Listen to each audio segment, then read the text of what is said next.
Hey there, everybody. So, welcome to class. This is week 9. We are just over halfway through term, so that is awesome. Congratulations for making it thus far. I do want to briefly point out that if you are struggling or anything like that, please don't hesitate to reach out to me. Come to office hours, send me an email, even. We can set up some sort of phone conversation, or we can schedule a meeting where we can kind of talk face to face over the internet, because the internet is a beautiful thing during a pandemic. I also this week am working to put together a scheduling platform, which will basically allow you to go online, choose times that I'm available to meet with people. You schedule an appointment, and then it's just like a video chat, but it's outside of Blackboard, so it's not super clunky. Like the link will be in Blackboard, but it'll shoot us elsewhere. So I'm thinking that'll work out a little bit better than um, than Blackboard stuff, because nobody likes Blackboard. It's not just you guys, it's me too, it's everything. All right, so we will have that. I will also be adding, I'm going to be getting a Google Voice account. And so if you have any questions, you could always text the phone number associated with Google Voice. I'll send out an announcement detailing all of these things and telling you how to access the information. All right, so today, let's see, I want to start off really briefly by asking those who are here if you have any questions about peer review, because we're doing the peer review for the outline assignments for the literature review. So do you have any questions about peer review or the literature review in general? Josie, you say no? Amelia, you good on it too? Okay, cool. Cool. So, again, just reiterating, if you find yourself struggling to come up with good questions to ask your peers, that isn't just like, hey, put a period here, because that doesn't really help anyone, right? It's not like it's something that makes anyone think. It's just telling them to add something really quickly and it'll take 2 seconds, right? So, if you're struggling to come up with questions or something like that, please let me know. I do also want to point out that you'll get your comments from me on Friday. That way, your comments from me and your peer review comments come in at the same time, and it makes you feel like they're more equally weighted, because I want you to use your peers' comments just as much as you use mine. All right, so I just wanted to kind of put that out there really quickly. All right, so we have 3 readings to go through today. We have Occurrence at Owl Creek Bridge by Ambrose Bierce. We have The Open Boat by Stephen Crane, and then The Storm by Kate Chopin. So I know some of you, I don't think anyone who is here, I don't think, I might be wrong, is working with The Awakening by Kate Chopin. But if you are, awesome, you'll have some extra insight. And I know for a fact that no one else is working on anything by Ambrose Bierce or Stephen Crane. So, so we'll have those kind of stand alone. All right, so for chronological purposes, let's start off with Occurrence at Owl Creek Bridge. This was written in 1890. Then we'll move on to The Open Boat, written in 1897. And then Kate Chopin's The Storm, written in 1898. So just that way we kind of have the lay of the land. Of course, the settings are a little bit different in terms of time period. Where is, or not where, when is Occurrence at Owl Creek Bridge set, do you think, based on the information in the story? Okay, so earlier than 1890, I think that's what you mean when you say like before, a battle. Okay, sure, sure. So it's during the Civil War, right? You can tell that because that Federal scout is dressed in Union uniform. Well, he's not actually dressed in Union uniform. He's just sort of pretending to be a Confederate. But we kind of have that situation, and then the whole thing behind the Federal scout. He comes in and he tells them, oh, okay, if anyone messes with any of the railroads, you're going to have a bad time, because the Union army's coming through rebuilding them. They've said, you know if you start messing with them, we're gonna have issues. You're gonna die, right? And that's that he put that out there. Of course, our protagonist, Peyton Farquhar, he thought that that guy was from the Confederacy, so he's like, "Oh, yeah, I guess we could do some damage here," and he told him a little too much, right? So that's how we get to where we are. Now, what are some themes that you noticed in Occurrence at Owl Creek Bridge that stuck out to you? Okay, hanging Peyton. Sure, that's not necessarily a theme. That's definitely something like part of the plot. But what could hanging Peyton represent? Remember that a theme is like an encompassing idea. Death. Okay. Yeah, absolutely. That's a major theme. We see death for sure. Any other themes that stuck out to you? Imagination. Sure. Absolutely. That's definitely part of it because we find out right at the end that all this stuff was happening in Peyton's head, right? While he's hanging. So that really brings an important perspective. Any other things? What about something like hope? Do you guys see how hope could maybe be a theme that's present in the short story?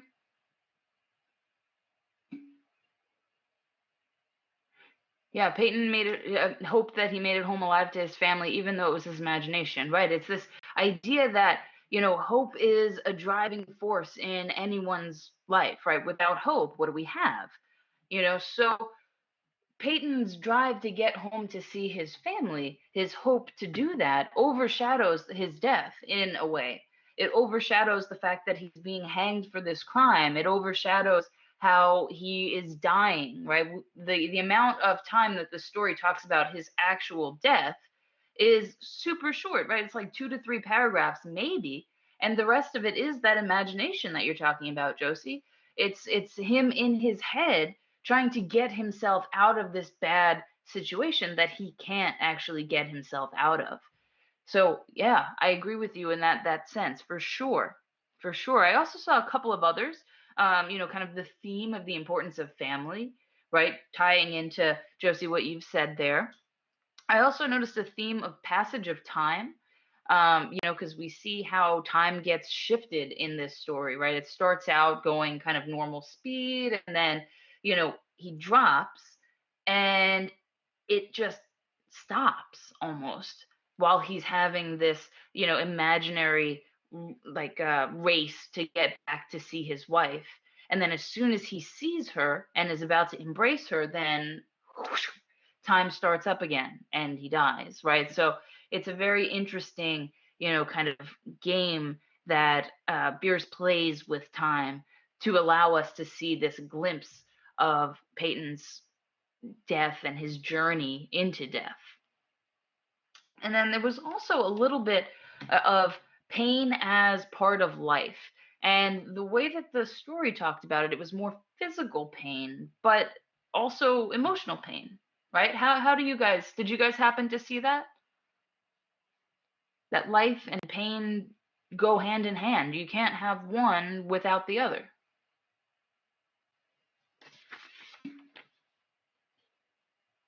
Okay, you see it similar to survival. Yeah, that's definitely part of it, right? It's this fight to survive, this pain, right? Because that would be considered an emotional pain, but he's dealing with both physical and emotional pain and struggle to be able to overcome this situation that is ultimately something that he cannot overcome, right? So, we kind of see that in actually the part that stuck out most to me is as he is underwater, right? And he manages to get the noose off of around his neck. My pages are sticking together. Apologies. Give me half a second to find that particular spot. Um, yeah, he says, uh, yeah, it's on page 90. The cord fell away. That's away from his hands. His arms parted and floated upward, the hands dimly seen on each side in the growing light. He watched them with a new interest as first one then the other pounced upon the noose at his neck. They tore it away and thrust it fiercely aside, its undulations resembling those of a water snake. Put it back! Put it back! He thought he shouted these words to his hand, for the undoing of the noose had been succeeded by the direst pang that he had yet experienced. His neck ached horribly, his brain was on fire, his heart, which had been fluttering faintly, gave a great leap, trying to force itself out at his mouth. His whole body was racked and wrenched with an insupportable anguish. Right. So, this idea that, having that noose taken off, albeit he's still underwater at this point, but he also, when he comes out of the water, again on page 90, at the end of that last full paragraph, he felt his head emerge. His eyes were blinded by the sunlight. His chest expanded convulsively, and with a supreme and crowning agony, his lungs engulfed a great draught of air, which instantly he expelled in a shriek. Right? This is not a comfortable experience for him, but it's this it's this experience that in his imagination, like you've put, Josie, but it could also be like this kind of in between state, right? In between life and death, however you want to frame it, it gives him physical pain to actually take that breath that we think on the daily basis, is something that people just do, right? So it becomes something that's more painful, something that's agonizing. And Bierce really develops this point um, in an interesting way, I thought. So, okay, I've talked a little bit about some of the themes. You guys have helped me, which has been amazing. Is there anything that you feel like you want to talk about in terms of occurrence at Owl Creek Bridge before we, kind of continue digging in? I want to hear from you guys. Anything that stuck out to you that seemed repetitive or strange or anything?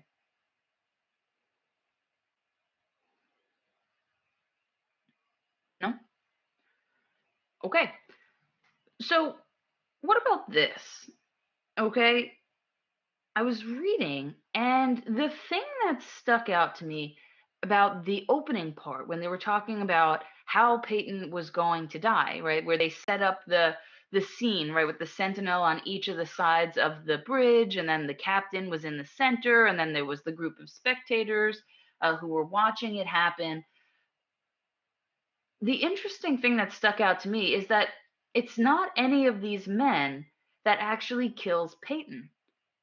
What does he make? What do they make kill Peyton? That's kind of a weird question, but it's an inanimate object.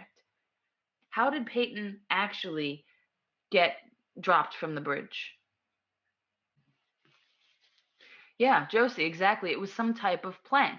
Now, of course, if you look back historically, right, this notion of some sort of, kind of, can't think of the word, floor, drop out, right? And then the person hangs that way.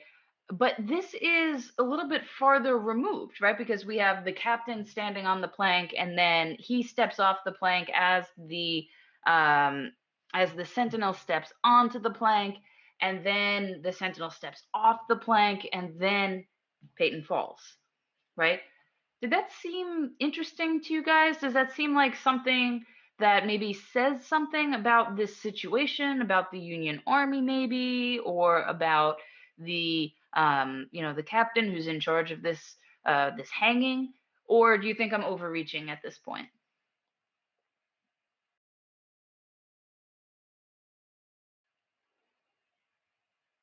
All right. So if you're typing, please continue still. Um, but I'm thinking that you probably are over there scratching your heads, thinking I'm overreaching a little bit. If you're not, cool. I'd love to hear your perspective. But if you are, let me kind of develop it a little bit more, right? This has become not just a simple hanging, it's become a passive hanging, which suggests that an individual person is not solely responsible. If an individual person is not solely responsible, then the army or military that they represent is also, in a way, not culpable for this particular act, right? I mean, no one's going to say, well, the bridge did it. They're not going to say that. But at the same time, you have this interesting kind of in between. It's almost like two people reach their hand in the same cookie jar and grab the same cookie and it breaks in half, right? Who broke the cookie? I mean, both of them broke the cookie. maybe no one broke the cookie, maybe the cookie was already broken. Awful example, but ultimately kind of the same idea, right? There's that sort of disconnect between what happens and what kind of triggers it. So, we kind of have that. We also see a lot of really descriptive information. So, we find out that that Peyton, he hears a sharp, distinct metallic percussion. Yeah, a sharp, distinct metallic percussion like the stroke of a blacksmith's hammer. And that's on page 88. So we hear that. We also hear that, let's see, the light above him shot upward with the noise of a loud plash, and that's on page 90. Now, of course, that percussion happens while he thinks he's still on the bridge, and then that sharp plash happens when he falls through, right? And the rope breaks, in his mind, air quotes, breaks. But are those things actually pause, because there was one other, page 92, when he is caught in a current in the stream, right? He suddenly felt himself whirled around and around. Uh, are these things actually, since they're not happening to him, we've established that already, what are these situations, right? The loud plash, the light, the kind of rotating, and then that sharp sound. What is that? Nothing? All right. I'll try to develop that a little bit further for you. So, that sharp, distinct metallic percussion, like the stroke of a blacksmith's hammer. I don't know if any of you have ever had this happen, and I hope not. So, I get awful migraines, awful. Um, and when I do, I can feel every heartbeat in my head. Like I can feel it, I can hear it. It becomes this like awful sound and awful vibration that I just can't get away from because, of course, it's in my body, right? So I would suggest that this is actually his heartbeat in his head, right? Because he's now hanging, he's choking, his blood pressure is through the roof because all the blood that was in his head is now stuck there, right? It's not able to kind of pass through his body. Now, I've never taken an anatomy, but I also know that if you cut off blood flow, like you feel that pound, you can hear it sometimes. Um, and then, right, so let's move on to the next one, right? That light above him shot upward with the noise of a loud plash. Now, a lot of people associate light with death, right? That idea of going to the light or, the light of God or however you want to put it based on your faith and your understanding of what comes after this world. But that noise of a loud plash, uh, I mean, we assume, of course, at the time that it's his body going into the water, you know, but I mean, what is that sound exactly? Could that be his neck starting to break? Could it be the rope getting pulled taut, right? It could be a lot of things. And it seems so out of place for there to be such a vivid description without actually having, a physical situation that it's associated with.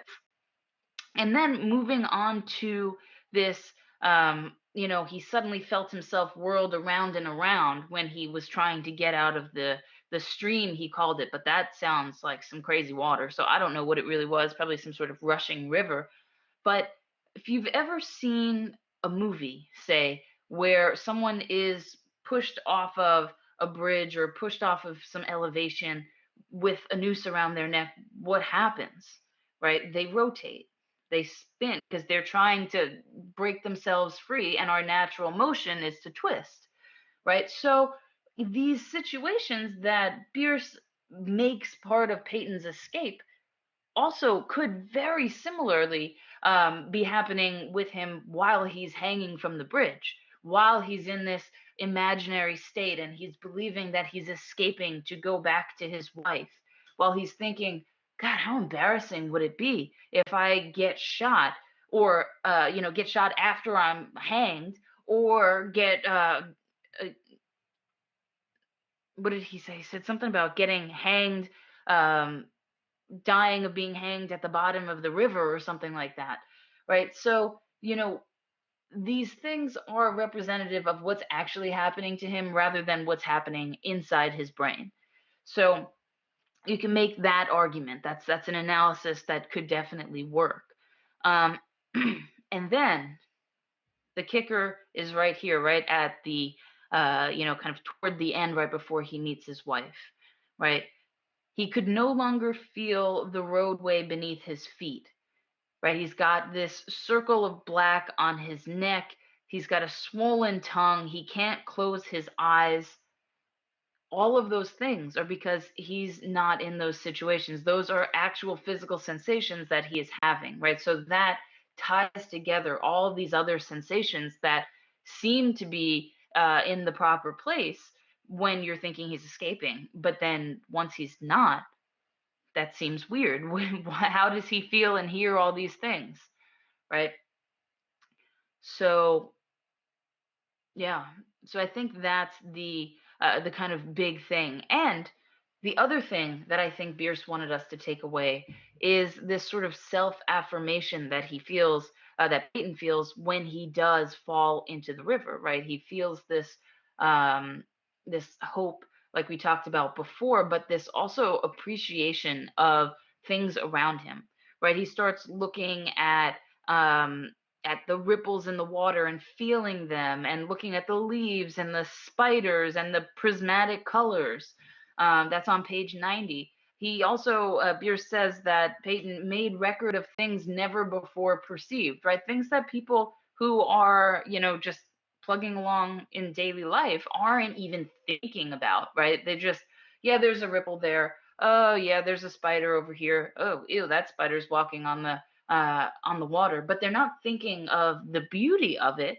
They're thinking of, well, how is this going to affect me? Does it? No. Okay, I don't really care, right? I don't know about you. The only time I really care if a spider's around is if it's close enough that it's gonna like start crawling on me. That's the only time I care. If it's outside doing its own thing, have at it.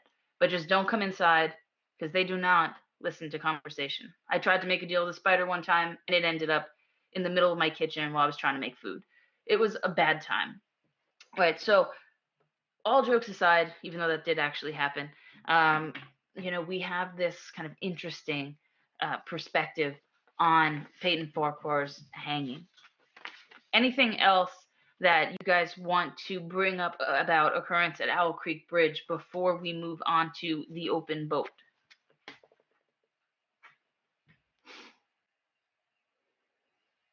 No? Okay. So, The Open Boat by Stephen Crane. If you feel like you've heard the name before but couldn't quite place it, he's also the one who wrote The Red Badge of Courage, which I have not read, but I'm about 99% sure that it's about the American Civil War. No, not the Civil War, the Revolutionary War. So, for some perspective there. So, this story is definitely, I find it interesting. Do you feel like it's mostly about the people or about the situation, or a combination of the two? You think it's both? Why do you think it's both, Amelia? Okay, the situation is the main part, but the characters develop as we see how they react to the situation. I think that's a great point. And I think that's something that we should keep in mind with whatever we're reading, right? Because the setting of the story, the situation, kind of the overall plot, and how it impacts its characters are kind of what drives everything. So that's an excellent point, right? And we see quite a bit, we learn quite a bit about these men, right? They kind of talked about, um, Crane talks about how they have this like close knit group, right? And we can see that we actually become part of that group, right? So, what kind of themes did you see developing throughout this story? Any ones in common with occurrence at Owl Creek Bridge? Different ones? All right, I'll go first. So I found a few as I was going through, some that were definitely in common, right? Things like, oh, Amelia, you say nature and nature always wins. Absolutely. That's definitely part of it. I mean, we do see that some people end up, kind of becoming, or I guess getting out of this situation, whereas others don't. I don't know about you. Did you? I never expected the oiler to die. Did you expect the oiler to die? This is for either Josie or Amelia. No, right? Because I mean, this guy is this like super strong man who's been busting his butt to row, and he's still his thought processes are really good, even though he's super tired. And then he ends up face down in super shallow water. Now that's some irony right there, and that's awful.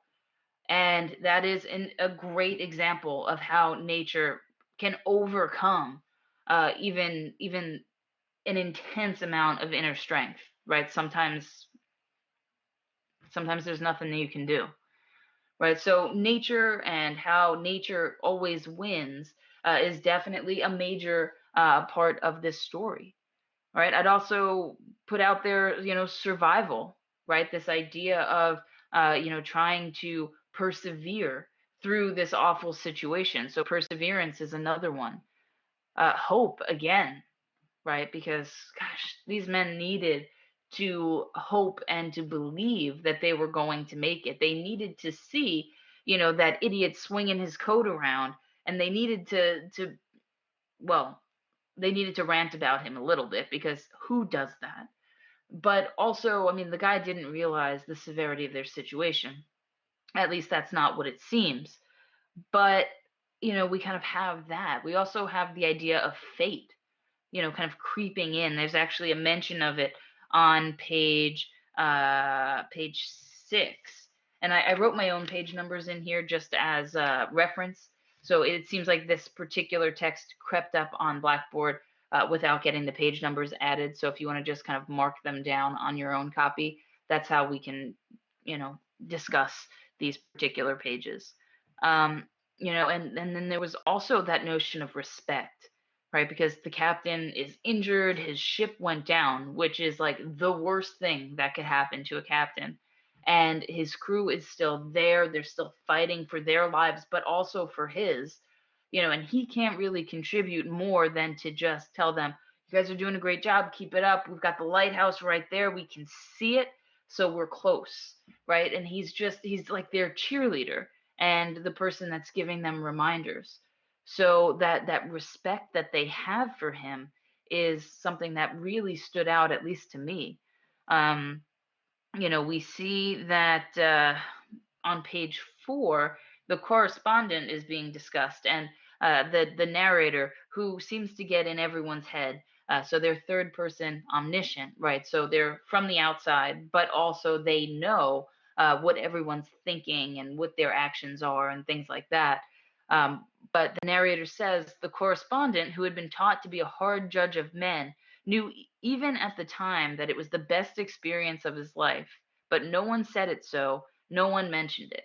Because, I mean, really, why would someone mention this, you know, awful experience as one of the best ones? But that seems to be tied directly to the captain and his ability to motivate and his ability to get his crew to really believe in him and respect him even in this awful situation. Now, there was quite a bit of repetition happening here.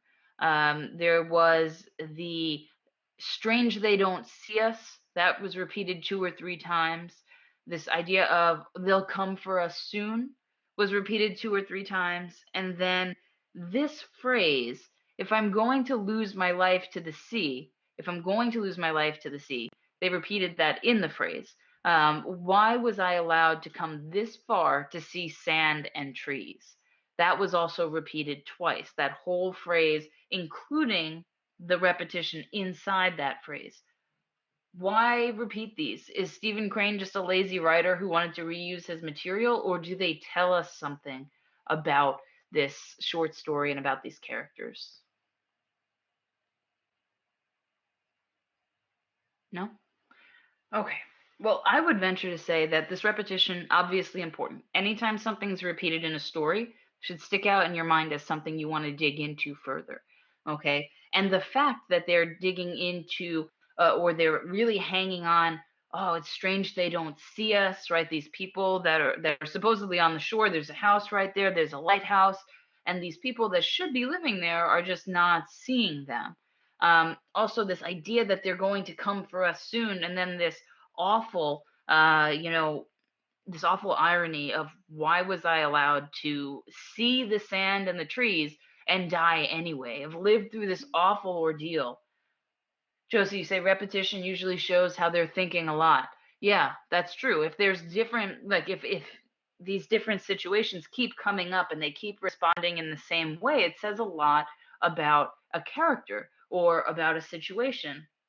So, what do you think the repetition shows here? What specifically are is Crane trying to perceive? Because I think you're on the right track in your thinking based on what you've just said. And Amelia, of course, feel free to jump in as well. Okay.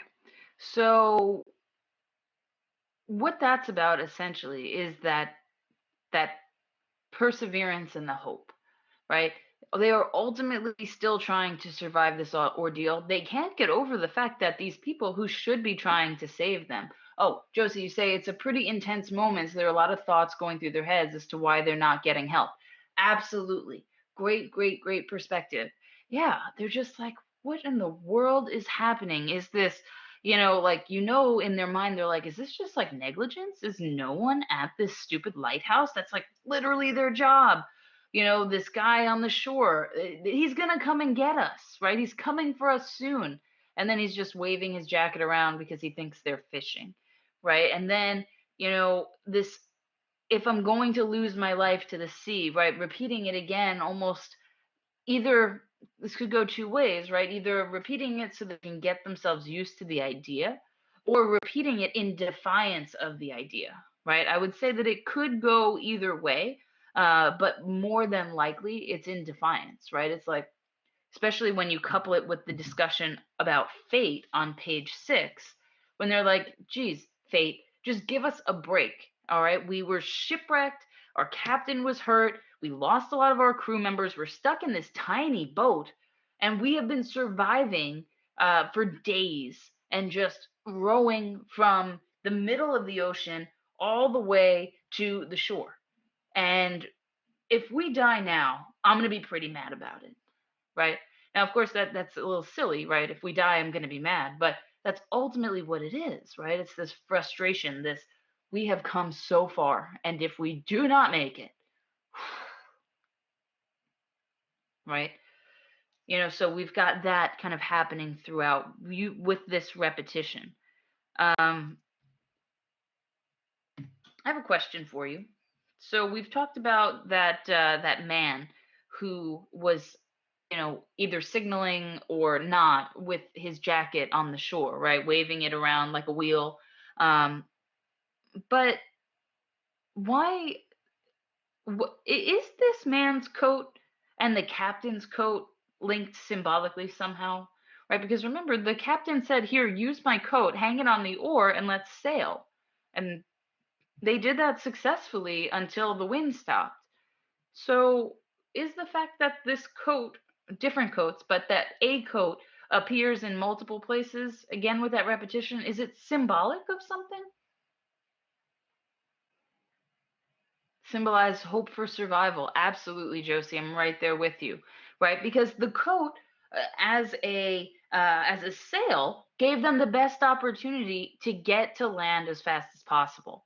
Right? Because over time they're going to lose water. They're going to run out of food, which they didn't mention food at all. So honestly, I don't even think they were really eating. And so they were going to just lose all of that ability to survive if they hadn't used the coat as a sail. And then they see the coat that the guy is waving around, and they think, okay, that is a signal for us. He's trying to tell us something. He's going to help us, and so those two ways act as symbolizing hope for survival. Excellent job. Excellent job.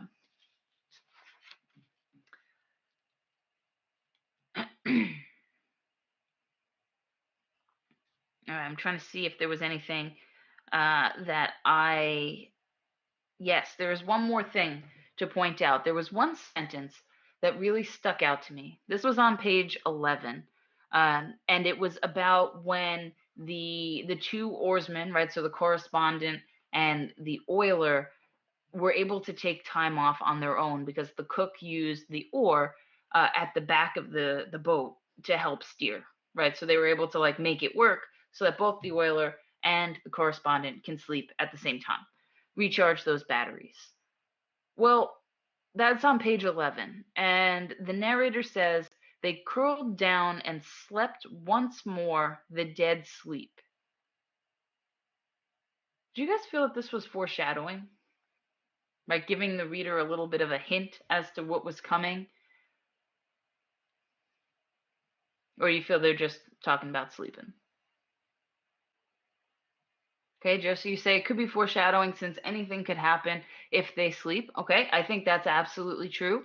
I think the biggest thing in that particular sentence is how it's phrased, right? Of course, calling it the dead sleep is one thing, right? That's pretty heavy-handed, right? It's like the sleep of death, right? That notion of death being similar to sleep. Of course, in this sense, they did it in reverse. They're saying he's sleeping like the dead. But the phrasing right before it really should kind of jump out to you, right? They slept once more the dead sleep. Now, this was actually the last time the oiler actually did sleep. Okay. So the fact that they slept once more the dead sleep could either mean they got the chance to sleep again, or it could mean that this is the last time that they had the opportunity to sleep before death, right? So the language here can be parsed out a little bit, and you could analyze it in very different ways, right? So when you're looking at analysis, look holistically, of course, but then also look at the type of language that they use and say, okay, well, how can, why would they choose that word order? Because they curled down and slept once more the dead sleep. I mean, that doesn't seem to match with the rest of the syntax that's happening in the short story, right? It seems very poetic. It seems very different as compared to the other kind of more straightforward explanation that's happening, or exposition, not explanation, that's happening in the story. All right, so we have 9 minutes left. Our hourglass is running out. So let's switch over to talking about the storm. What in the world happened in this short story? For real, what happened? What's the plot? Okay, a guy goes to this house during an intense storm for shelter. True, but there's more of a connection there, right? This isn't just any guy. This is the guy that Calixta, the protagonist here, used to have a thing for, almost married, dated, however you want to frame it, right? And he's like, I'll just stand out in your gallery. And she's like, okay, cool, cool, cool. Let's do that. And then it's raining too hard for him to do that. So he comes inside and, they're like looking out the window at the rain and the storm. And then huge lightning crash into a tree. And she jumps back. He catches her. And then it turns into like this whole other situation, right? And they end up sleeping together. And, you know, then both of them go their own separate ways once the storm is over. Like, what? A lot of things happen in these 4 pages. So, what is one of the first things that you notice about Calixta, right? Because she's BB's mom, she's Bobino's wife. What is kind of the first time you meet her? What's she doing? What's she thinking? What's she feeling? All right, if you're typing, continue to type. But for the sake of time, oh, good. She seems like a normal housewife. Okay, I agree with you to an extent, right? We do see that she is sewing, which seems like a normal housewife duty in, 1898. But we also, when we think of a housewife, when we think of a mother, we have this kind of expectation that, this is someone who's going to put their family first. Now, whether that stereotype or expectation is correct or incorrect, it doesn't matter, right? Because that's kind of what we are kind of looking at in this source is that Kate Chopin is actually playing on stereotypes a little bit here, right? We have the wife and the mother, we have the father for Bobino, and then we have the child, Bibi. We have the the word just popped out of my mind. But we have this uh, antagonist in Alcy who comes in and kind of takes over Bobino's space for the time of the storm. And then we see, kind of the family unit as expected. Right? Because the family unit, as we see at the end of the story, is very different than that we see at the beginning, right? At the end, it seems like one big happy family. Calixta is so excited about those shrimp, right? She is so jazzed to go make those shrimp for her and Bibi and Bobino. And she's like, oh my goodness, I can't believe you thought of me like this, you know? And she doesn't seem to be upset or feeling bad about her infidelity at all. Um, so that's kind of an interesting dynamic there. But at the beginning, we see Bibi and Bobino like, oh wow, I wonder if, Bibi's like, oh, is mom gonna be okay? And Bobino's like, well, she's smart, maybe Sylvie is over. And Bibi's like, no, no, no, that's not today. And he's really worried. Bobino is more sure, more confident that she's going to be fine. But they still do worry about her. We even see Bobino telling Bibi, hey, clean yourself up before we get home because your mom is going to be mad that you're dirty. And of course, she wasn't. But, we kind of see this the fact that Bibi and Bobino are kind of putting Calixta first. And then we see Calixta at home putting kind of her home first, so the goods and the actual house ahead of Bibi and Bobino, right? She doesn't even think of them until Alcy is already in the house with her. And then she kind of uses Bibi and Bobino as an excuse, right? Oh, I hope they're okay. And he's like, well, they're not stupid enough to go out in the middle of a cyclone, right? So we kind of see this delayed worry on Calixta's part about her husband and her son, which is really telling considering the first thing those two think about is Calixta. So, excuse me, that kind of suggests that the situation is a little bit different on both sides there. Um, any idea why this happened during a storm? Of course, that brings Alcy and Calixta together, but why a storm? It could have been anything. His horse could have been hobbled right out front, and he needed to come in for shelter until he could get a new horseshoe.